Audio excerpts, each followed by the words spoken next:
Precisión. Estamos hablando con Marcelo Naín, jefe de cirugía cardiovascular del Hospital El Cruce de Florencio Varela. Doctor, muy buenos días, gracias por recibirnos. Buenos días, Pablo, ¿cómo estás? Un gusto estar con ustedes. Antes te voy a hacer una aclaración Sí, antes de comenzar por con la favor. nota. No es una cirugía inédita, la nota lo explica. Sí, Esta es una cirugía que se hizo por primera vez en la Argentina en el año 1992 en la Fundación Favaloro, y nosotros en el año 2016 hicimos la primer cirugía de este tipo en un hospital público en la Argentina, la bien. tromboendarterectomía pulmonar. Y la idea, digamos, de Alejandro,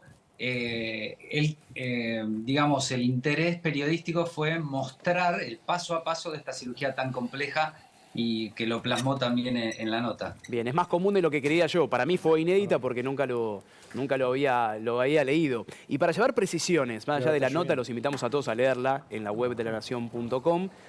¿Cómo se desarrolla esta operación? ¿Qué características tiene? ¿Cuántas horas lleva? Te cuento un poco. Esta cirugía que se denomina tromboendarterectomía pulmonar es la cirugía curativa para la hipertensión pulmonar tromboembólica crónica. O sea, para esa hipertensión pulmonar que se genera porque se atascó un trombo en el árbol arterial pulmonar.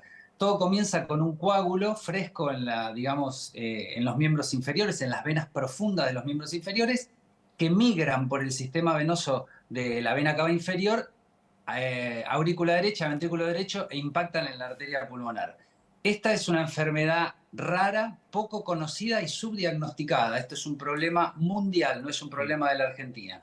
En el mundo se tarda 14 meses desde que comienzan los síntomas hasta que se hace el diagnóstico. Es muy común ver a los pacientes deambular por los consultorios, por diferentes médicos, durante un año, durante 2 años, hasta que se les hace el diagnóstico. Esta enfermedad tiene, digamos, la posibilidad de curarse con una cirugía que no es tan común, es una cirugía muy compleja y bastante exclusiva, se realiza en muy pocos lugares del mundo, y el modelo mundial es concentrar la patología en muy pocos centros. Por cada país, ¿no? Por ejemplo, en Canadá la hace un solo cirujano para todo el país, un solo grupo quirúrgico, el doctor Marc de Perrot. En Inglaterra lo mismo, el equipo del doctor David Schenkin, es un solo centro para todo el país. Alemania lo mismo, Austria lo mismo, en España hay 2 lugares. Y en la Argentina nosotros somos el único hospital público que realiza esta cirugía. Mm.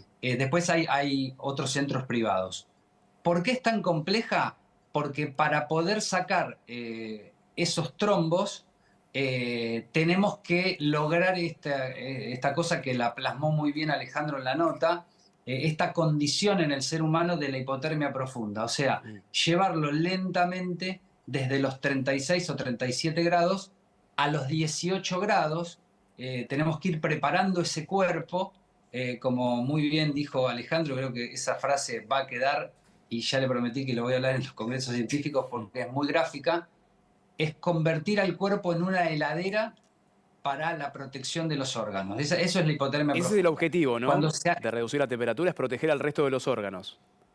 Exacto, porque vamos a necesitar 2 periodos de 20 minutos cada uno por cada pulmón para poder desobstruir. Bien. Cuando se alcanza digamos, esa temperatura de 18 grados, ahí se hace el primer paro circulatorio de 20 minutos y el equipo quirúrgico trabaja sobre el árbol arterial pulmonar derecho, ¿sí? Eh, Extrayendo ese coágulo, extrayendo todas las ramitas de ese coágulo. Es una cirugía que tiene una curva de aprendizaje compleja, porque es muy difícil, digamos, ¿no? Por varias razones es muy difícil. Una de ellas es por la localización de las arterias pulmonares que están adentro del pulmón. Otra de ellas es porque las arterias pulmonares son más finas que otras arterias, y además porque el pulmón tiene desarrollada 2 tipos de circulación. Tiene muy desarrollada la circulación bronquial. Entonces, si no se hace ese paro circulatorio, uno no ve dónde está trabajando. Tiene que sacar toda la sangre del organismo. Una vez que se libera el árbol arterial pulmonar derecho, se sutura la rama derecha de la arteria pulmonar, y se va a la rama pulmonar izquierda. Entre rama y rama, o entre lado y lado, se circula 10 minutos con sangre fría, ¿no? Para llevarle un poco de sangre fría a los órganos que ya hace 20 minutos que están sin sangre. Claro. Luego de eso se hace el mismo trabajo sobre el árbol izquierdo, se cierra la arteria y viene la tercera parte de esta cirugía, que es el recalentamiento. El recalentamiento que hay que hacerlo lento, al igual que el enfriamiento. Esto no se puede pasar de 18 grados a 37 en 5 minutos. Hay que hacerlo lentamente, siguiendo un gradiente de temperatura, y más o menos, tanto para el enfriamiento como para el calentamiento, de acuerdo a la contextura corporal, se tarda aproximadamente unos 90 minutos, ¿no? Si el paciente es más delgado y con menos masa muscular, se lo puede lograr en 1 hora, y si el paciente, tiene una superficie corporal más grande, uno va a tardar más. Lo importante para destacar de esto es que la cirugía es curativa. Doctor, ¿el postoperatorio es igual de complejo, digamos, es complejo como la cirugía, cómo es? ¿Y por qué usted hace tanto foco en que la hipertensión pulmonar es tan difícil de diagnosticar? El postoperatorio es complejo, también es uno de los postoperatorios más complejos de la cirugía cardiovascular, pero hay que conocerlo, hay que saberlo realizar, y digamos, si el equipo está formado y especializado, nosotros, por ejemplo, esta paciente de la nota se fue al 7º día de alta y al primer día estaba extubada. El año pasado operamos 5 pacientes y extubamos todos los pacientes al día 1. Al día 1 ya le sacamos la asistencia circulatoria mecánica y los 5 pacientes se fueron de alta entre el 7º y el 9º día del año pasado. Este año ya llevamos 3 operadas, o sea que si uno, digamos, trabaja en equipo, con el apoyo institucional, conociendo la patología, digamos, se pueden obtener buenos resultados, pero sí, es un postoperatorio muy complejo. Bien. Y con respecto a la hipertensión pulmonar, tiene síntomas muy inespecíficos. Básicamente es falta de aire. Y falta de aire en el ejercicio, ¿no? Cuando uno hace por ahí una tarea cotidiana o cuando camina una cuadra. Entonces, para que tengas una idea, nosotros en nuestra serie de 32 pacientes, la mayoría son pacientes jóvenes. Tenemos una paciente de 20 años operada.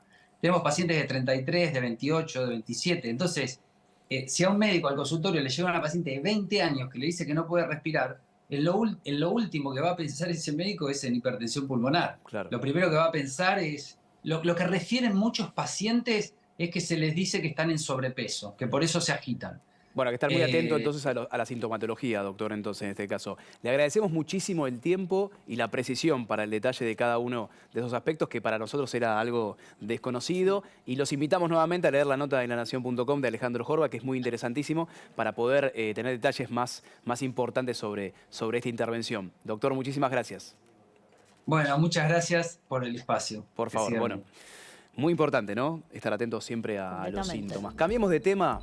Nos relajamos ahora en el mediodía de este domingo.